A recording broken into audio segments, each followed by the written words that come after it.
I want to thank our sponsors and our colleagues and friends for your support and help. I also want to say hello to my friend from the Space Foundation. Shelley, thank you for being here today. And want to welcome Dave Madden, who, as you know, is the Executive Director of the Space and Missile Systems Center at the U.S. Air Force Space Command at the L.A. Air Force Base. He graduated from VMI in 1980 and entered the United States Air Force, and has had numerous positions. You can go on the website. It's an extraordinary, talented individual we're hearing from today. And without anything further than that, I want to ask you all to give a real warm welcome to Mr. Dave Madden.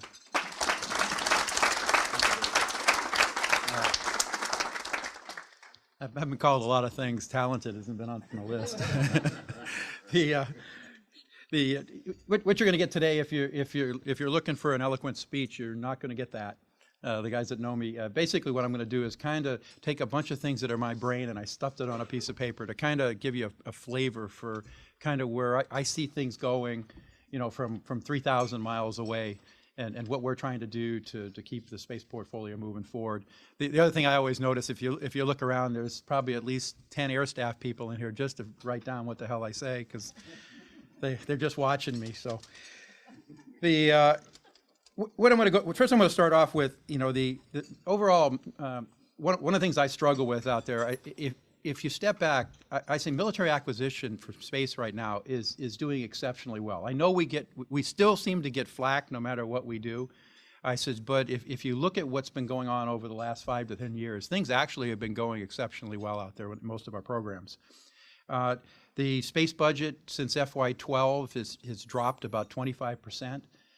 However, we were still able to deliver all the capability, even in that budget environment, because we were in this production phase and we were rolling systems out. And what we did was, you know, but whether you call it better buying power, should cost savings or whatever, you know, we saved about $6 billion of real dollars in the POM that we were able to give back to the Air Force, you know, during that period of time, just between like $1 billion with advanced EHF, $1 billion in SBIRs, about $4 billion in launch. And then the other aspect of it is we had about $1 to $2 billion that was just, we called cost avoidance. The money wasn't even in the POM. We didn't know how in the world we were going to do the work. And most of it was on the sustainment side. And we had a lot of initiatives that basically, you know, eliminated that cost. Now fundamentally, we really are faced with a different challenge, you know, as we move forward. Most of the systems we built were designed in the 90s. And so we're basically, that's our baseline that we're trying to march forward to.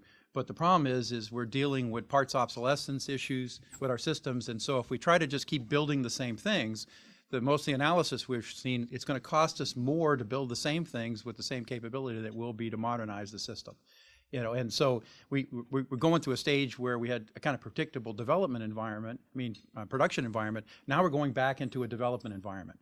And right now, when you look at the way the budgets are working, we really can't do that with standard baseline extensions that we've been getting in the space portfolio. So what's happening is, you know, every POM we're having to rechurn the entire space portfolio, trying to figure out how do we move things to the right and try to keep things moving forward. As you guys know, the demands for the effects have never been higher than they've been in the past. As it turns out, it seems like the more space capability we deliver, the more demand there is for more. I says, and a lot of it comes from it's not necessarily even the standard stuff that we were planning to support when we delivered the system in the first place. Once we start delivering the capability, people start looking at what's been delivered, and they find tertiary and other areas that they can use the information that just keeps expanding exponentially. And some of the examples I give you, you know, RPAs. No one would have envisioned years ago that we'd be controlling RPAs from the United States and dropping weapons.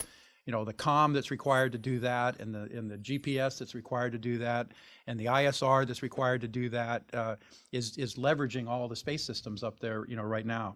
And so that demand just keeps exceeding. You know, like I said earlier, the challenge, the budgets have dropped. You know, in some of the speeches I've given, you know, that my seniors get irritated when I say it, but I also think there's been goodness in the budgets dropping. When the budgets dropped, it forced us to step back from the problem and think a little bit differently about it. And we're having conversations now in the building that no one would have allowed us to have if we had a $10 billion a year budget.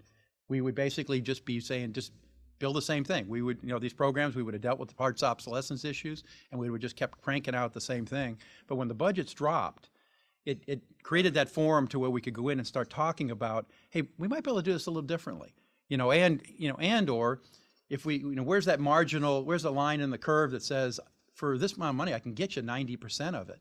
I said, but when it's that last 5%, it's costing us all the money. If I can make that adjustment, then we can still provide a significant capability from space. And if the budgets hadn't dropped, I don't think we would have ever had a lot of those conversations. Now, on the other hand, I have significant concerns personally that we're going too far. That, when I start looking at budgets around the $5 billion a year level, it's easy to figure it out. You just think, you can't do MilSatCom for less than $1 billion a year. You can't do SBIRS for less than $1 billion a year. You can't do GPS for less than $1 billion a year. And space launch takes $2 billion. What about everything else? And so when you start getting around $5 billion a year, it becomes really difficult, to try to especially go forward in space. And so, it's going to be interesting as we go through the 16 and especially the 17 POM, as we try to go forward to see how do we prioritize. And I shouldn't say we can't do it. It's going to take some tough decisions. There's some things we got to stop doing. We can't just keep saying, let's keep everything going forward. We either got to decide we're going to stop some things, or we got to make some fundamental changes in the way we're providing the capability. You guys all know new recognizable threats. We've talked a lot about that. What I think is interesting when we get in these conversations, if you step back to the airplane world, everybody goes, oh, space is vulnerable, and then so now you get all this activity that goes, well, we can't be dependent on space. We got to now start coming up with all these other techniques. And I laugh. I watch some of them, and we sit in these meetings, and I was in one about a couple months ago, and I finally, it was going swirling at the senior level. I finally just said, stop, everybody, and I said, the boss says, does anybody believe we can do strategic nuclear worldwide comm not from space? Can we get past this conversation? We can't do this with sonobuoys. We can't do this with airplanes. Because what happens is we keep, all the programs in the world all start popping up now because they see a gap that, oh God, our space systems are vulnerable. We didn't do this in the airplane world. All the way from when they were SAMs popped up and all of a sudden they were vulnerable to SAMs. We're in a 5th generation fighter because we're trying to 5th and 6th generations because we're dealing with the threat, and we could do the same thing in space. We just have to think about it. You can't design a satellite to protect itself all by itself. It takes a system of systems to do that work. And so what's happening as the threats have become more real, we've got to try to start thinking about how do we deal with the SSA and how do we protect our assets in space. That's taking a fairly sophisticated architecture of systems to do that. Like I said earlier, significant technology advances have occurred over the last 15 years. Commercialization of space has helped us out significantly, but it also is a double-edged sword. We can take advantage of what the commercial industry did with common commercial buses. Some of the components that we're using in our systems are all commercial components. We didn't do that years ago. We built our own systems. International agreements. We've been more open to having international agreements than we ever have before. We've got the WGS program where we work with Australia. They bought a satellite, bought into our network. Then we did a 5-nation agreement on WGS as well. For bandwidth, they provided us money for satellites, which provided us a more robust constellation. We do that with advanced CHF right now. We got 4 countries that actually bought into our advanced CHF network. We're seeing more and more of that. We're looking with NATO right now on bidding on some NATO efforts that we're looking at putting buying our satellites and putting them into the NATO network and letting them buy their bandwidth. And I think these international agreements help us in a lot of ways. First of all, it helps bring down our ownership cost. And in addition, it puts them on the same frequencies that we're on. And typically they're fighting side by side with us if we're in any kind of battle. And so it helps us with all that interoperability as well. The negative part, when I say a double-edged sword about the technology advances, it's driving huge parts obsolescence into our systems. So when someone goes, well, why don't you just buy another one of those? And you sit there and go an advanced CHF or a SBIRS, again, they were designed so long ago. There's some components in those things that are hundreds and hundreds of millions of dollars of parts obsolescence. You darn near redesign the entire system in the process of working out the parts obsolescence. So so we're trying to, and I'll talk a little bit about what we're looking at in each of those programs trying to do. That we think there's a better path to go on as opposed to chasing some of these production systems. But the foot stomp, it's funny, I was in the Pentagon yesterday and we were having a side discussion on a couple things, and it was on SBIRs, and I said, nobody has the heart to start SBIRs over again. We live the dream, and we are not. I says, I'll go to my grave. We are not starting a new SBIRs program. I mean, I think we went through 3 Nunn-McCurdy's, and billions and billions trying to build that system. If we're going to move forward in OPIR, we need to evolve the current program of record. I says, if nothing else, we're just delivering the ground part. The last thing we want to do is go in and deliver an old new system, and so, but every once in a while you'll get that popping up. It's like, hey, let's go look at a new, it's like, no, we can evolve this system and get more to a wide field of view without starting over again. But that technology challenge is bleeding into the fact that we have to really look at the parts obsolescence. What we need to do, we got to increase our resiliency, to the environment and the threat. We got to improve our affordability, and then we got to in my mind, got to deliver more integrated capability, and I'll talk about some of those, and really when I'm talking about how do we get there, we really need to start, especially in space. We all talk about it, but really in my mind need to start looking out. What does it look like? Whatever we're going to do, how does it play out all the way to 2030 or 2035? Because what's happening is, if nothing else, we're going to start things that we can't finish. And there's nothing worse. We hate the inefficiency more than anybody when you keep doing these starts and stops. We have to have a plan that goes all the way out to 2030 that says, and then we can adjust the plan as we move forward. But if we don't look hard at what does it take, and so, the frustration we've had, again, from 3,000 miles away, is we build plans, to go through a POM, and everything in our fiber tells us we tend to look a little more strategic. So we're outside the POM looking at it going, what the hell are we going to do next year? When we go into the next POM, and then meanwhile we try to sell a plan that we even have concerns that when you look outside the POM, there's these humps out there. And I remember years ago, I had me and General Lord go way back, and I remember when I was at headquarters, I sat down with him one day. I said, at the time I had about 2/3 of the portfolio of Air Force Space Command, and I just went in and we were just having a conversation. I go, at the time we were doing TSAT, space-based radar, and GPS-3. And I sat down with him, and we were just shooting the bull one day, and I said, sir, I don't get it. I says, if you look just outside the FIDA, I says, the numbers out there are 3 times the TOA or Air Force Space Command.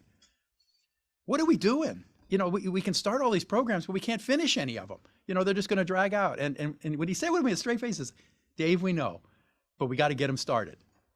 And I'm like, but that's why they take 15 years to build, because we don't build a plan that actually closes. And so I would encourage, as we move forward, everybody needs to spend a little bit more time looking at what's just outside the FIDUP, not necessarily what's in the FIDUP. And I know sometimes we all go, don't worry about that. The budgets, the presidency will change 3 times by then. The budgets will change. I don't think it's like it used to be. I think we need to look a little bit more about, a realistic budget out there and make sure whatever plan we're putting together actually closes out in the future. We're going to keep taking advantage of better buying power, and some of the basics that we're, trying to commercial advances, increase competition, long-term S&T planning. And I want to talk a little bit about that. I said, what we collectively in the community have done is, I think we've given everybody a window of time that our systems on orbit are doing exceptional. We've got production vehicles that are being generated in the plants right now, whether it's a 2F or a WGS or a SBIRS or an advanced edge, they're all in production. We've got vehicles on the ground. We haven't had vehicles on the ground in a long time. So we are, by the way, we are balancing. We got vehicles on the ground and we don't want to pay for storage, and so there's an interesting dynamic there, you put them on orbit or you store them. But we're in a good spot right now that we can, but we only have a limited period of time that we have to figure out what we do, and we need to be investing in some of the technologies and the demonstrations that will enable us to prepare to basically to embark on our next generation systems. If we don't, we're going to squander this time, and then what happens is, and the example I usually give people, and it's EPS is one of my best examples, the polar system. We watched it for years. We built the payloads to go on space, and then we just watched the ground. And we just kept debating what we're going to do and how we're going to do and what the requirements were going to be. And then all of a sudden it finally pops out. Here's your requirements document. The payloads will be on orbit in less than 2 years, and it's going to take us almost 4 years to build the ground system to control it. Because we waited so long to make the decision to go do it, that then they put the acquisition community in a crisis mode. And we as good acquisition people, we try to figure out how to make it work. Well, most times when you try to make something that really should take 3 to 4 years happen in 2 years, it ends up taking 6 years. Because we cut corners because you have to. And so, in that program, we've gone to great lengths not to, but in essence, we're going to have, systems on orbit for a couple of years before we can actually use them, because of it. So we got to do that. The future concepts, I'll talk a little bit about 3 different areas that, I figured that most people would care about that we're looking at, OPIR, MILSATCOM, and some of the ground system work we're looking at doing. OPIR first. Basically, what we want to do is increase our resiliency, to the mission warning capability. We're more and more concerned that you got 4 satellites up there. There's a threat out there right now. What can we do to increase the survivability of the system? And we're working. There's AOAs going on in this stuff right now. So I'll kind of give you some insight, at least from Dave's perspective, where I think we may end up, or at least what we're thinking. But at the end of the day, the hardest part of trying to do an AOA is at the end you can't look at a SBIRS or an advanced CHF in isolation. You have to look at it as a part of a system of systems, because some of the first discussions we had in the building, it's actually funny sometimes when you have them, but because I'm a space geek and you have a lot of airplane drivers, and you get in these, it says, what's the problem? An ASAT's coming up, just move. And you say, well, yeah, but the Delta V will rip my solar panels right off the satellite. I says, we can move that fast. Honestly, we can. The problem is the satellite can't withstand that type of movement with the solar panels deployed. I says, and so, then the next best one was, well, deploy, if it's a seeker type thing, deploy chaff. And I'm starting to cringe. It's like, holy shit, I just screwed up my solar panels. I said, I can't deploy chaff. I mean, it's going to end up on my satellite somewhere. So it's the fun discussions you have. So it is funny sometimes, but you really have to look at it as a system of systems. These big satellites cannot protect themselves on. Now, they can help. There's things we can do, and I'll talk a little bit about orbits.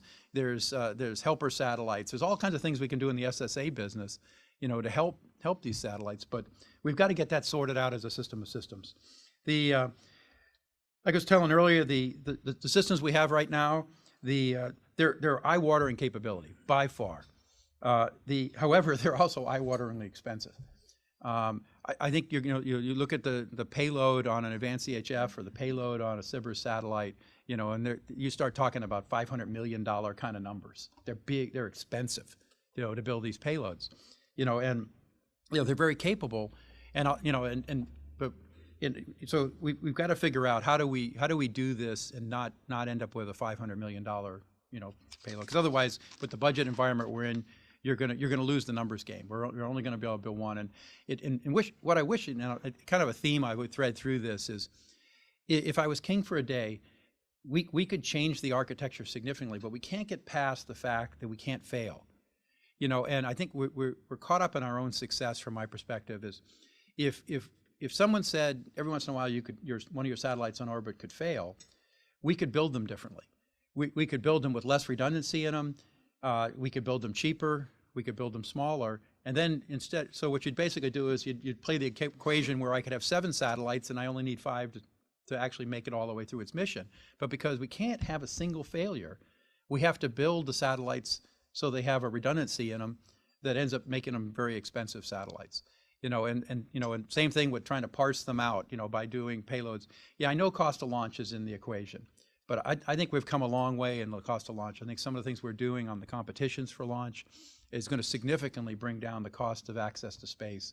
And I think that's a game changer in how we maybe ought to look at satellites a little differently.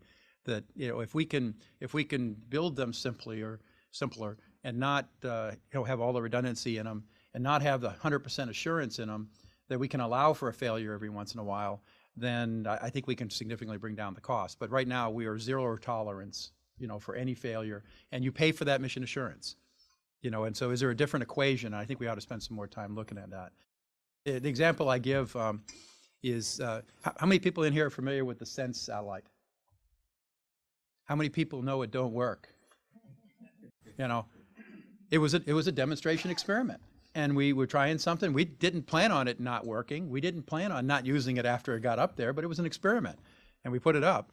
But we need to get more kind of a thought process like that. Hey, we were trying something. It didn't work. We're going to try something else. and it was a low dollar kind of thing. The higher the dollar ratchets up, the less the tolerance is for failure. And so we got to keep looking at that. From the wide field of view standpoint, we are investing right now. We're investing in a wide field of view. OPIR. We're invested in a wide field of view type sensor. We really believe the approach is get away from the scanners, get more into the staring technology. But to do that, it's not a problem with the sensor on orbit. The challenge is the data you get later on and developing the algorithms to enable you to pull that information out of the noise so that you can use a wide field of view system, which is much simpler and less costly to go do. The side effect we get out of doing that is I'm a firm believer that from our program of record itself, that we need to be investing in the algorithm works for the SBIRS itself, because I believe there's a vast amount of data that's buried in that system. We just don't know it's there. I says, and as we get smarter and smarter as we move forward, I think we're going to find that we're going to start developing some better algorithms that are going to enable us to pull that data out. And history has told us that. There's tons of data in there, and we just got to figure out how do we see it and find it. And we need to keep investing in how do we keep improving upon those algorithms, because I think you'll find that there's stuff off the primary mission that we may be able to do that's just in the data. I look at a lot of some of the things we're looking at is just simple things like bistatic information that we can get just because we're transmitting a lot of energy from space. What can you get from a bistatic standpoint, and just pull the other information out? So you can start looking at doing SSA that way. That it won't provide you the only way to do information, but it might provide you tip and cue. But anytime you're broadcasting energy from space, that you can get some collateral data out of it. And like I says, these algorithms really help us as we move forward, trying to figure out how do we do wide field of view in space. Like I said, there's an ongoing AOA with SBIRS. So we're in the day, what a lot of the things we're looking at is we're looking at inclined orbits, trying to change the orbitology a little bit. We think we can get some significant resiliency just by changing the orbitology to make it a little harder to engage if someone's trying to engage with the system. Going to looking at wide field of view sensors, maybe build a 7 and 8 SBIRS. You'll hear things. We talk about a TR bus. We're looking at potentially changing the bus. We actually had conversations with Mr. Kendall yesterday about that, changing the bus on 5-6 at no extra cost, so that we can prepare, to go forward, on a different bus that's a lot smaller and cheaper and quicker to build. And then maybe, looking at 7 and 8, maybe putting a wide field of sensor payload on 7 and 8 to start migrating us towards that direction. And then what we do is we'd compete a payload for SBIRS in the future, and then next thing we do is compete a bus. And so we get all we want. We basically get an evolving system, but get the opportunity to compete different phases of it as we move through it, as opposed to saying we've just locked it in and we're just going to keep producing the same thing. So it gives us that competition all the way out into the 2020s that we believe will significantly reduce the cost of the system, but starting with the payload first and then shifting to the bus.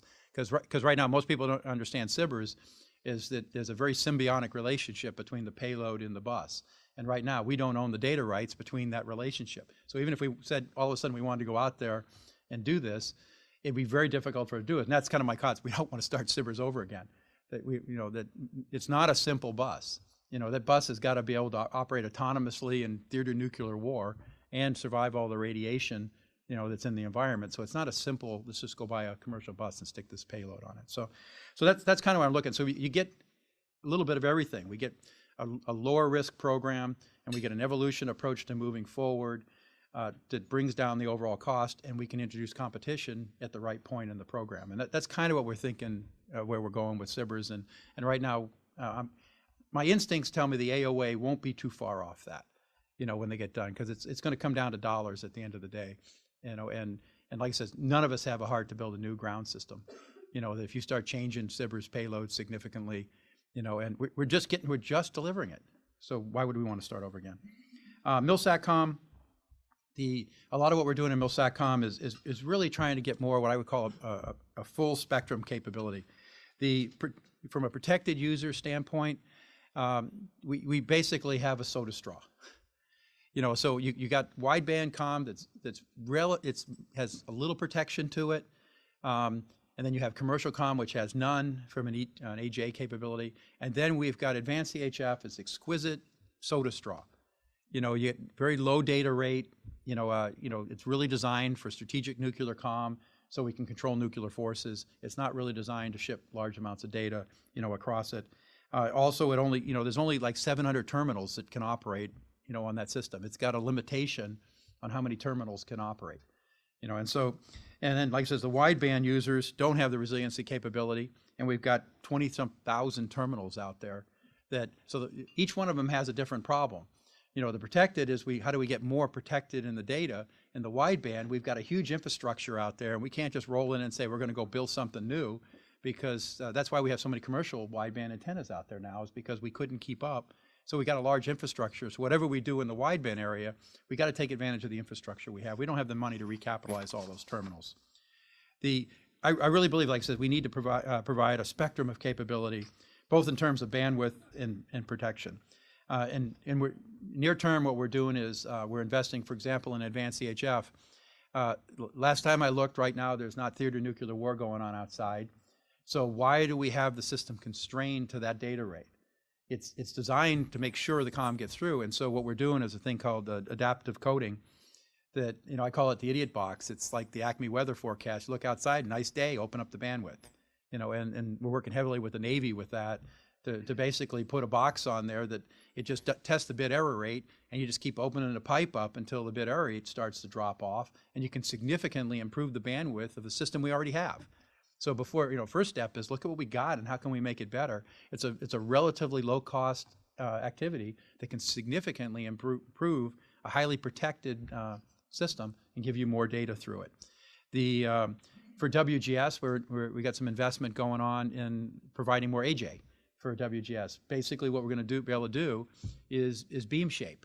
It's earth coverage type beams. If we know there's jammers in the area, we can shape the beam and exclude those things. But all we got to do is load those patterns up onto the satellite, or and the satellite will reshape the beam because the system's designed to do that. And therefore, we can get some more AJ protection out of a WGS system. So again, most of the theme you'll hear is make some incremental improvements on the programs and records we have, and then where are we going in the future? We're looking at re-examining some of the ConOps and technology we have. We're investing in. You'll hear us talk about a thing called protected tactical waveform. We're actually developing. We're working with like five or six companies, in a BAA that's looking at designing and developing a waveform that we believe, first of all, we'll own the waveform, and we're going to be able to use that over commercial satellites as well as WGS, and we'll get significantly more AJ out of the system. And so all it is a modem upgrade. We don't have to change anything on the spacecraft. He says, and so right now we're working. The Navy is really excited about it. The Navy's actually pressing out, and they'll be probably starting to buy modems soon. But they've already pretty much decided they're going to retrofit their fleet with new modems to give them an ability to take advantage of this after we demonstrate. But right now we've already done some preliminary demonstrations, but we got what we call a demo coming up soon that's going to show how much significantly more capability it provides you in an AJ environment. And the Navy's all over this, and then right now we're working a lot with the Army. I see the Army is going to follow right behind them. That basically they just need to change the modems out on their terminals to take advantage of the waveform, and again they'll get significantly more anti-jam. It won't be at a advanced EHF kind of level, but it gives them more protection. And really at the end of the day, it just helps you get a little closer to your target, so you don't have to deal with the jamming.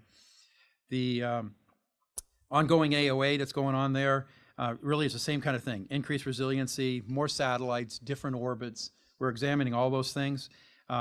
Increased affordability. We're trying to eliminate the polar systems. The same thing, I should have said that in the HEO. We're trying to look at an architecture that potentially eliminates the polar aspects, because we have hosted payloads that deal with the poles for both OPIR as well as EPS, for comm. Very expensive. Change your orbits a little bit. You don't need to have a dedicated polar system. And so we're trying to say, is there value in just change your orbits and eliminate the polar piece, which either requires a separate satellite, or it requires hosting on a number of satellites to provide that capability. We're also looking, is there value of separating the tactical and the strategic? He says looking at by doing that, it kind of opens us up more for competition because the tactical payloads don't come with all the burden that the strategic payload comes with. And so how do we look at that? And we've done a lot of work in that area to say if you do these kinds of things, even with the cost to launch, we believe there's a strong potential that if by separating those two missions, you basically, and it also helps you from a vulnerability standpoint that you don't put all your eggs into one basket and you lose your strategic and tactical comm at the same time. So there's some value in that, and right now we're trying to figure out what's that right mix and how that might work. ComStatCom, you'll hear a lot about that as we move forward. We really believe, and we spent a lot of time out at SMC looking at leasing and how do we augment with commercial comm, especially considering all the KA and KU terminals, commercial terminals we have out there in the world. Those aren't going to go away anytime soon. So how do we take advantage of that?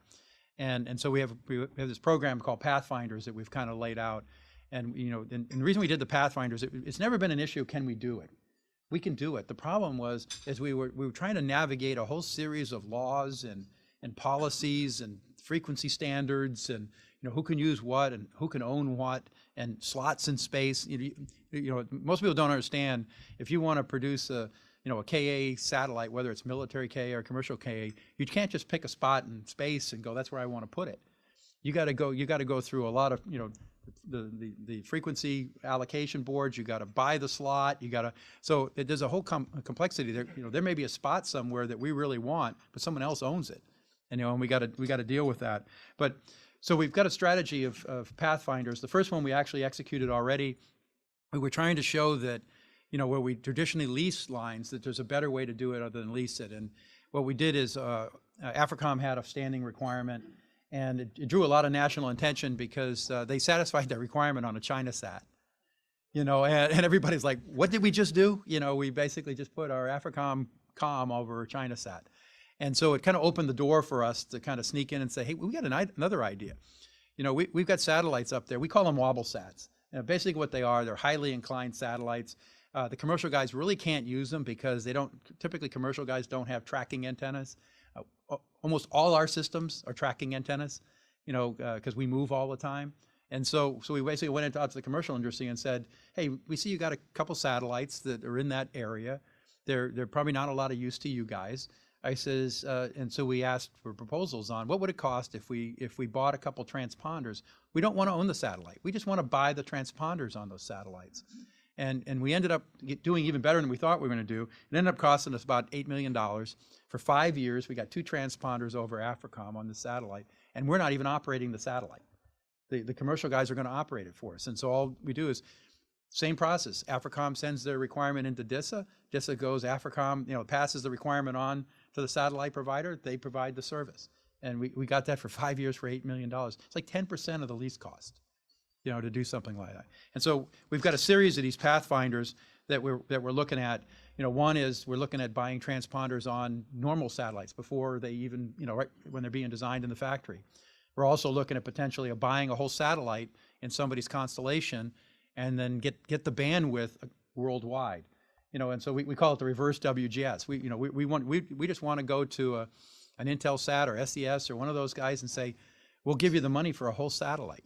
But what we want bandwidth in this part of the world, across your constellation. So therefore we can get significant capability. Now add protected PTS to that, the waveform, and now we can get HA protection, and we don't have to own it all. We're just basically buying into somebody else's network and trying to reduce our overall operating costs. We're putting a lot of effort into the ground systems. We really believe when you start looking at all these systems I'm talking about, whether it's protected or wideband comm or narrowband comm, I fundamentally believe the key is in the ground.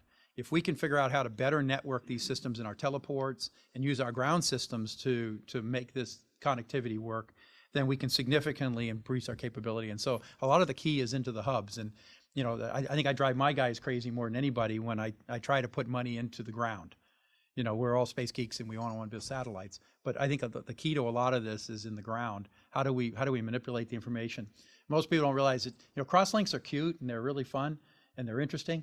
If you're trying to do strategic nuclear comm and I really need to get Larry to talk to Susie and they're on the other side of the world, I can fairly rapidly do that by going through. But if you're actually trying to move wideband information that way, you got to remember, you're dealing with this 22,000 miles, especially with hops going up and down and stuff. It says the quicker we can get information to the ground, things move, in fiber across the ground a whole lot faster than we can move them through space. And so getting the bulk information to the ground very quickly sometimes enables us to distribute it even faster, over our fiber. And we need to look at these ground networks. I'm hoping, in the comm area, I'm hoping 2016, we spent a lot of time talking to General Hyten, is going to be the year we finally able to take the command and control for WGS and hand it over to a commercial service. I've struggled with this for a lot of years. General Hyten is struggling with manpower issues, in the ops world, trying to get the guys working on how do I get more effects, how do I do the battle management type activity, and large amounts of our resources are tied up doing TT&C.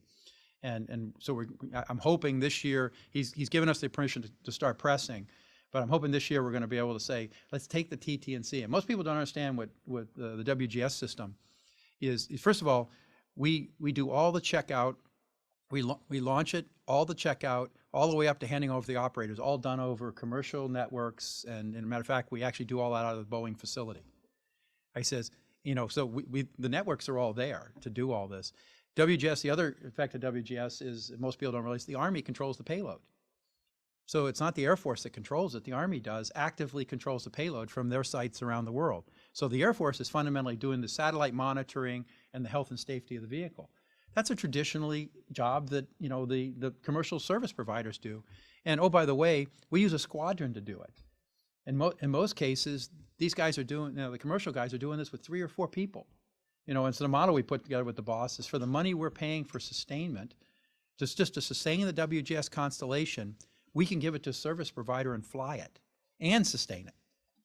And then we can free up that squadron that he can use to start working on the BMC cubed and working on the nav war and the other missions that they're really hurting for, that really are traditionally more military related, and get us out of the basic service provided capability. And so I'm hoping 2016 is going to be the year we finally pull that off, and move forward. Because if we can pull it off there, there's a number of areas. We're looking at GPS the same way. Why can't GPS be, the command and control of GPS be a service? Let the blue suiters work on the nav war piece, the mission planning piece. Hand the day-to-day operations over. It's much more efficient and effective than training crews for a couple years and then we lose them. They just become proficient, then they PCS out. And then so our training programs that drives how we design ground systems. If you really want to understand a lot of times why our ground systems are so hard to build, one of the major problems with them is we almost have to make them, and I hate to say this, but you almost have to make them idiot-proof, because you got a very young workforce that's operating on them. They're brand new. They got to come in and learn to operate these systems. And so we have to have training programs and all that, a bulk of stuff that normally you would not do in a commercial environment, because you would have trained operators or experienced operators there already. And so the GUIs that we have to do and to simplify the programs, there's a lot of that. And I'll tell you, most of our systems, most people don't know, there's a large amount of automation in our systems. We just don't use it. We've got that control thing going, and so we want to control all the activity. And so we don't use the automation that are in the systems, where in the commercial world they do. And the example I give on GPS is probably one of the funnest one I have is, I remember years ago, I took a bunch of seniors. John Deere is just over here I'm in California, and just around the street in Torrance. And so I brought them over there one day and I said, I want to show you how they're doing GPS augmentation, so they can get centimeter level accuracy in the farming community. They've really leveraged GPS to a whole nother level. And they do augmentation, and they got this worldwide system set up to do augmentation, and believe it or not, monitoring. They've got a better monitoring capability than we have in the United States Air Force.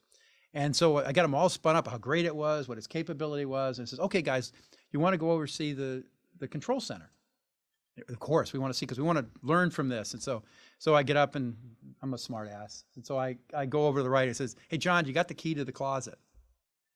I'm not kidding you. The control center is in a closet in a locked room. And it basically sits back there, and it's monitoring the entire network. It's whenever one of the satellites' performance drops, in some cases, they actually know before we know that the satellite's clock has gone off a little bit. So it sends a NOTAM out to all their user systems that says, stop using that PRN. there's something wrong. So it takes it off, takes that one satellite out of the formula, and then it sends an email to Sandy or Johnny in the back room saying, could you go into the closet and look and see what's going on? There's nobody monitoring, it monitors itself. And so it's just a fundamental different way of thinking how to do the business. And they're doing it commercially, which they're trying to make a profit in. So they've got a good solid system because they can't afford for it to be offline. Otherwise, they'd have a lot of users that have problems because they're running tractors now that there's nobody controlling the tractor.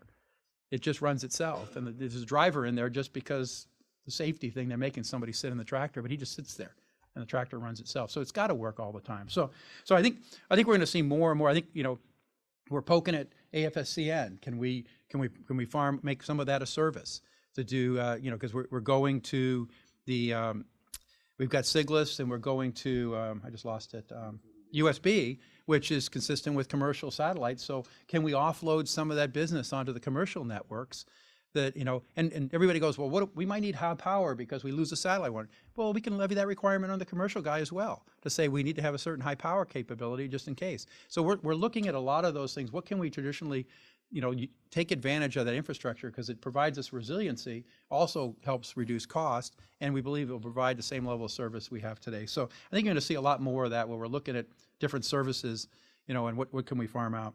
Enterprise ground will be the last area. But before I finish comm, so when you get all done, in my mind, you have a spectrum of capability. We've got better AJ on wideband GPS and on commercial satellites.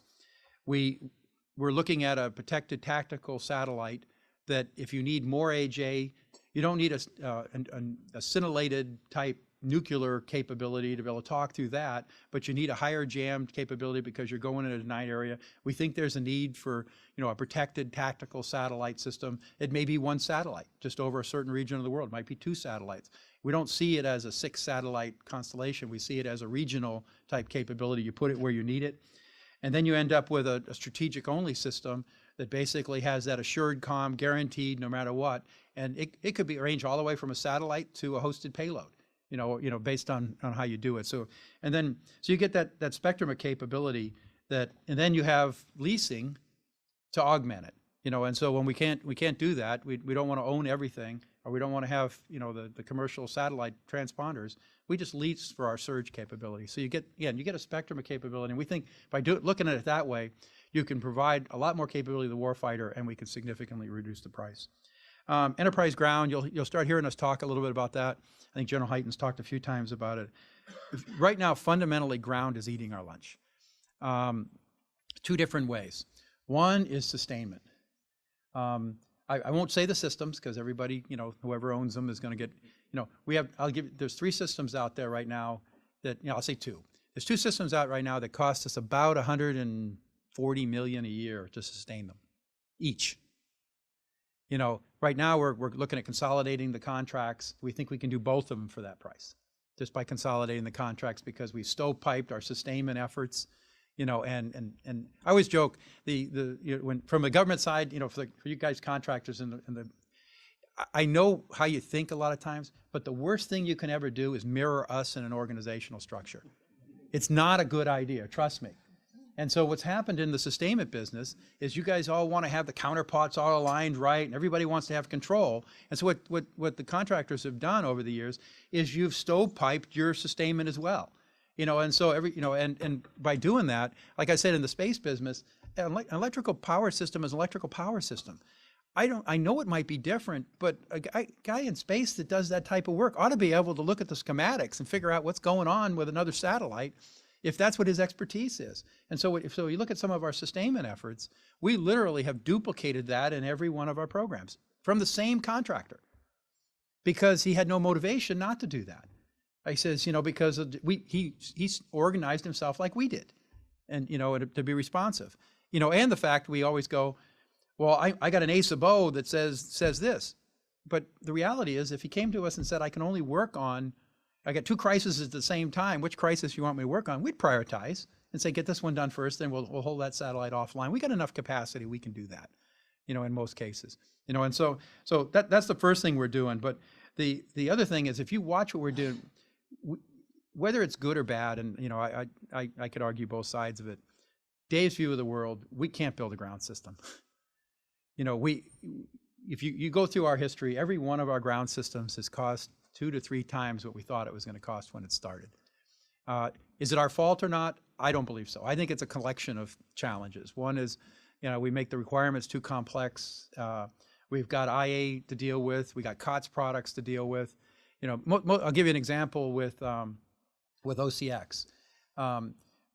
We're driven to use COTS products because we don't want to do development, because we've done development and we've been burnt by development, so we buy COTS products. Do you know there's 20 patches a week that go into that system right now? 20 patches a week on the COTS products.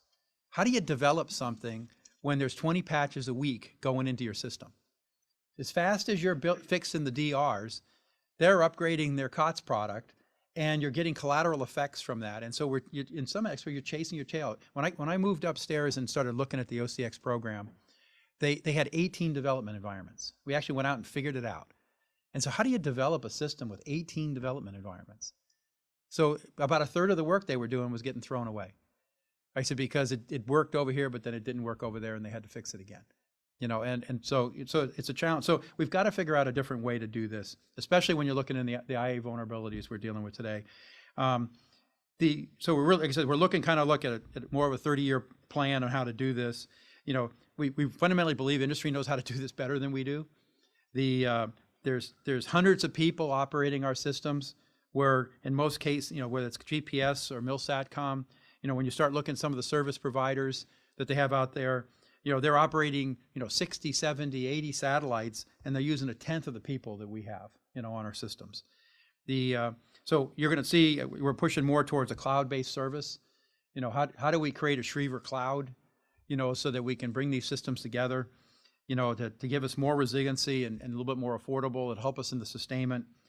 You know, we got a study going on right now that our new AD office, we've tasked them to go look at we call a ground service study, to really get a grip on our future needs. And really what we're trying to do is get them to architect a solution that basically lays it out, that says, here's the services that the cloud will provide, and then you bring in your mission planning application, and then how do we transition our current programs of record into that cloud, and then how do we create that level of standards so all the future systems we build will operate in that? So then we get out of this, you know, issue. Like, for example, a lot of us are dealing with the IBM problem right now.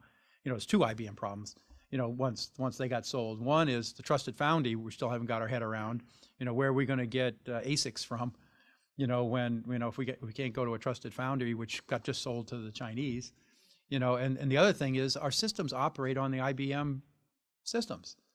Well, you start getting 2019, 2020, and, you know, how do you maintain information insurance when the Chinese own our system, you know, own the company that's providing the service for most of our mainframes and our operating systems? You know, are you going to sleep comfortably there? You know, I says, you know, and so we're in the process of, so how do we get out of this chasing? Well, we don't want to just switch from an IBM operating system to another operating system. It's going to cost us hundreds of millions of dollars, and we could be just chasing the next sale that happens, you know, by someone, or someone else decides they're not going to support a business line anymore. So how do we get out of that business and create more of a virtual cloud-based, you know, an operation to reduce, you know, basically reduce our footprint and enable us to more effectively operate all our systems. And again, I'm not talking about you know, we've talked in the past about this common ground system. I think over the years we've convinced most of the seniors that you can't use one command and control system, you know, to be able to control a GPS and a MilSatcom. You know, that, you know, it can be one system, but it can't be one application. It just won't work. You know, they're fundamentally different systems. You know, one's using a Coleman filter to determine how to do uploads. Another one is trying to plan out how to efficiently, you know, allocate bandwidth. You know, so you're going to have think of it as apps. We just want someone to bring their mission planning app to an infrastructure that already has the IA, the crypto, basic GUI, all that stuff already in it. And all you do is bring your application into that app, and then you can run your system and you use that infrastructure. If we can do that, we can get away from these large stovepipe systems and potentially enable us to more quickly update the systems. You know, so when we want to bring capability on, it don't take us 10 years to bring it on. We can just bring a new app into that environment. You know, near term, what we're looking at is the DMSP systems. We have the MMSOC out in Albuquerque. I think we're going to try to use that as our prototype site because it's really hard to do that at Schriever because of all the IA stuff. And so we're probably going to use Albuquerque as our site to where we're going to try and build this thing up. And we're going to start looking at systems like DMSP, bring them into the MMSOC, operate them out of the MMSOC, and build off of that. And then midterm, like I said, we're going to start expanding the capability we have out there and look at how do we build a basically a cloud-based enterprise architecture off of what we've started already out there, take advantage of what the NRO has done and some other organizations, DISA and stuff has done, so we're not going to start over again. And then over time, what we want to do is start bringing systems into it. The CCSC system basically controls Discus and Milstar and advanced EHF, so it's kind of almost a system like that. So we're looking at maybe the first system we would bring into it would be CCSC, and then as SIBRs and advanced EHF start finishing up their, and delivering their IOC systems, we're looking at how do we bring SIBRs, GPS, and those systems over a time phase into those systems before we have to start doing major upgrades for obsolescence or COTS products, into them. So basically, right now we're going to spend 15 and 16 trying to basically build a prototype environment and design those standards of what we would need to be able to build this architecture out. And then we're hoping in the 17 and out time frame that we'll have money put in the baseline programs that will allow them to migrate into that environment. And we'll use the first couple of programs to build up the environment, and then the rest of them should be just popping in their mission application. So we are really excited about ground. I think if we can do ground, get our arms around this ground, we can save huge out-year dollars, in our sustainment costs. In addition, we can provide a little more secure environment, and don't chase the IA game because we've basically built an IA infrastructure that's contained within the cloud that's operating, for example, just out of Schriever, and they can operate their own system. So that's all I got. First of all, thanks for coming. I appreciate you guys not making me come last Friday. I hate to rub it in, but it was 80 in Los Angeles. And I just had visions of spending my entire Thursday in the airport, then landing here and spending my entire Thursday night living at Dulles because I couldn't get to my hotel. And so I appreciate everybody juggling their schedule around a little bit.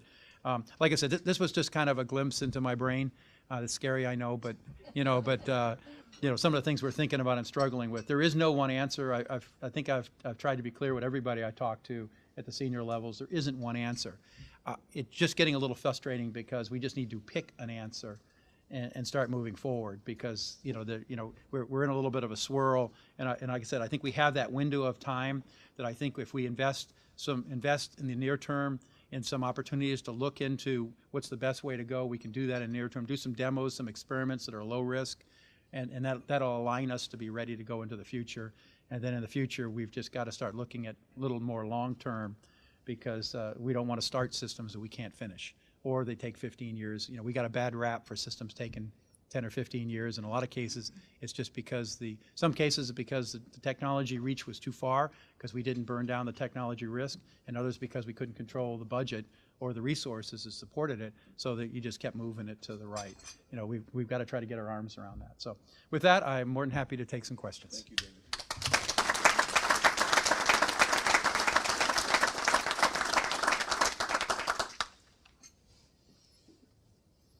We have questions over here. Go ahead, David. Where am I starting? Yeah, you're making me dizzy. It's okay. Good morning, thank you. Oh, it just needs to Good morning, thank you. All of the different changes that you discussed this morning, how do they inform the GPS 3 program, which y'all are working through right now? From a GPS standpoint, we're at Question, if you would, David. Yeah, basically, the gist of it is where are we going with GPS 3? In the future, and how does all this inform it? There's two things we're looking at GPS 3, going forward. One is the basic one. We're going to a higher power capability that enables more AJ, with the system. And literally, I've got a meeting this afternoon with Mr. Kendall to talk ACT strategy on how, because right now we're looking at trying to bring competition into vehicle 11 and out. And right now we're trying to figure out we're very sympathetic to the business case, to making sure we don't want to create a competition that really can't be supported, by industry. And so we're trying to figure out how do we get that equation right so that it's worth industries to compete in the effort, but it actually passes their business case. And so right now, that's actually the meeting we're going to have this afternoon. But my instincts are, one way or another, I know we will compete vehicle 11 and out. The question is can we create a good competitive environment in the process so we can help the individuals, give them time to be able to give us a better sense that they got a mature design, so that we don't take risk when we award the contract. And so most of what we're trying to discuss is what do we need from industry to ensure that we can award a spacecraft, off of it, and have confidence that we're going to get the satellites at the right cost. If that's what you were poking at.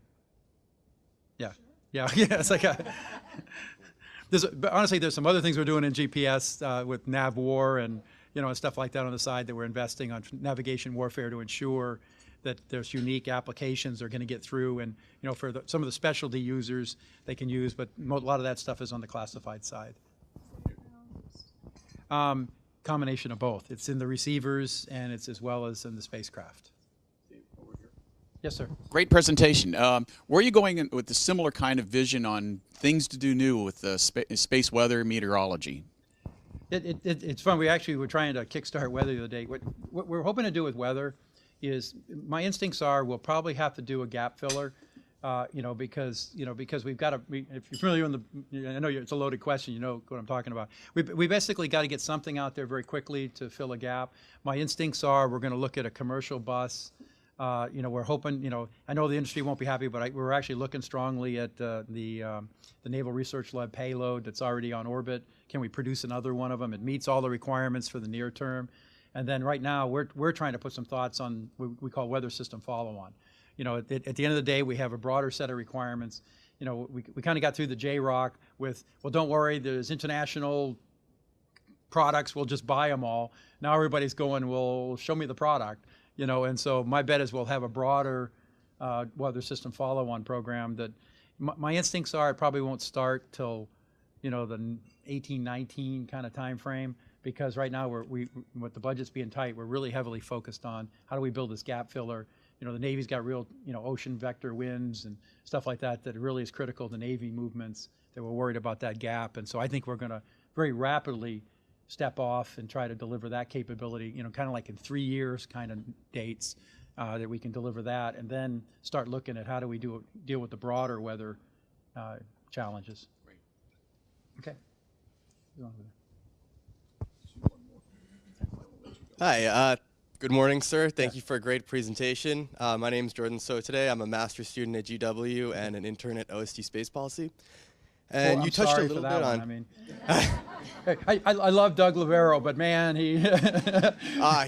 he knows what he's doing, and Yeah. I'm just struggling to keep up. But you spoke a little bit about acquisition and how that would affect the sort of software side of things. Yeah. And I did my independent study on the cyber fast track that DARPA developed. Mm-hmm. And I was wondering if you think that sort of a program would work in terms of developing better software. First, I'll be honest, I'm not familiar with it. I said, but I'm not, to be honest with you, I'm not, we've tried over the number of years to do software better. We were sold on service-oriented architectures, and we've gone the evolution of, there's got to be better ways to design it. I'm not convinced the designing is, the developing way, the technique is totally the key. I think a lot of it has to do with our expectations of what we're trying to get out of it. How much is it, are we allowing the machine to do, and how much do we need people to do?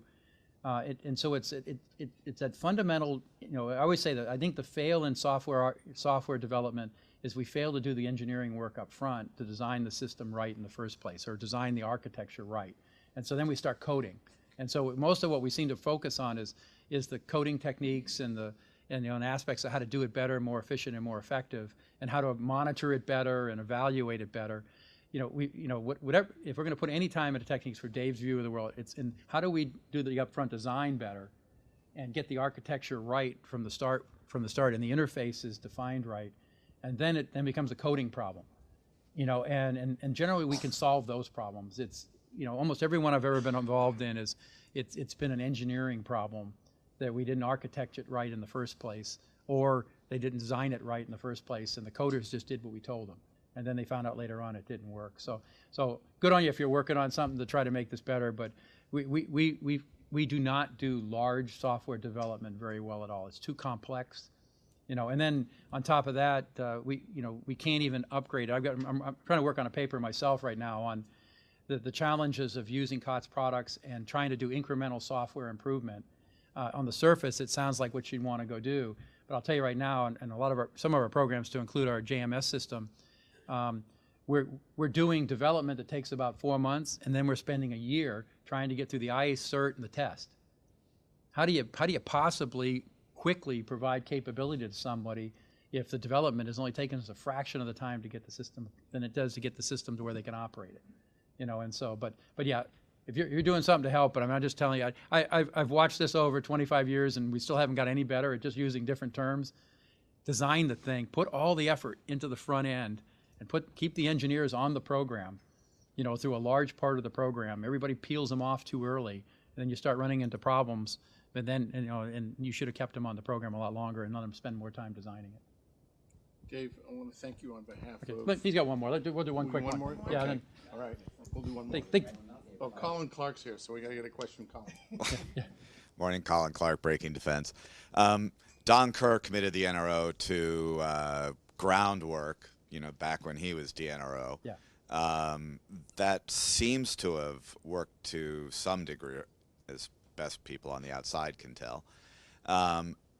Is there a lesson there for white space? And can you make, given the different numbers of systems you guys run, that kind of commitment to, it's going to be as important as what we do in the space? Yeah, I think we've sold our boss. That's usually the first step. General Hunt. We spend time with General Hyten when he first took over the command. Every commander comes in and here's the things I really care about that that you guys got to figure out. And right on the top of his list was that. And so first of all, we want to leverage a lot of the work that DIS has done as well as the NRO has done because we think we got some infrastructure we may be able to steal from them. But I think we've been able to convince the boss when he looks at his out-year O&M bills that he's got to sustain and the vulnerabilities that we have in our systems today. That if we don't do something, that we're going to be chasing this forever.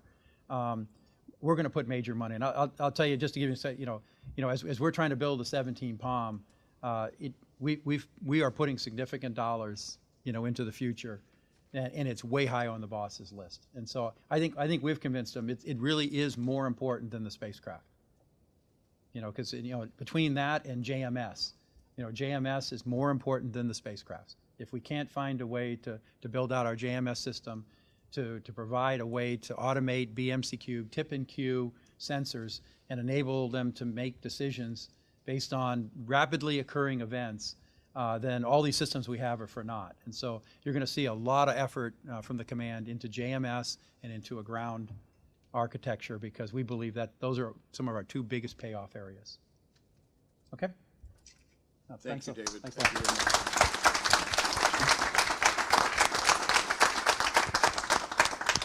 David has to be at the Pentagon at 10:15, so if you want to grab him for a question, I think he'll say yes. But I wanted to also just say on behalf of the Mitchell Institute, which is your sponsor, I wanted to say thank you. Also NDIA, ROA, and AFA, and also our friends at the Marshall Institute, which are providing the video for these series as a contribution to the series, which gets posted on their website shortly after the event. So I want to thank all our sponsors, our friends, particularly our friends from the Air Force. And Dave, that was an extraordinary presentation. We really enjoyed it. We'll have the transcript for you as soon as we can over the next 3 or 4 days. And I want to thank you for being here. Our next event is April 10th, and that will be with General Raymond and General North. And please let me know. We'll be sending out that invitation hopefully Thursday. Thank you very much.